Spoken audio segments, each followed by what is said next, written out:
kelas 4K. Uji kaji saya bertajuk litar elektrik. Uji kaji ini memerlukan 2 biji bateri, LED dan kertas aluminium. LED merupakan sebuah diod yang memancarkan cahaya. Diod merupakan sebuah penerus. Penerus ini membenarkan arus mengalir pada satu arah sahaja. Ini kerana LED mempunyai kutub. Kutub bermaksud ia mempunyai kaki positif anod dan negatif katod. Sebentar lagi saya akan menunjukkan kepentingan menyambung kaki-kaki ini pada hujung bateri dengan betul. Sambungkan litar tersebut seperti berikut. Apabila litar ini dilekatkan dengan lampu, lampu akan menyala.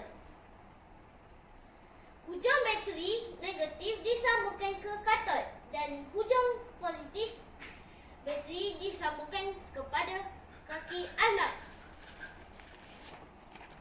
Tapi jika bateri disambungkan terbalik, lampu tidak akan menyala.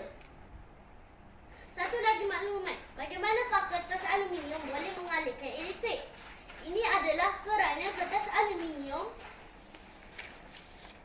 mempunyai unsur aluminium yang menyerupai pengalir elektrik yang baik. Sekian, terima kasih.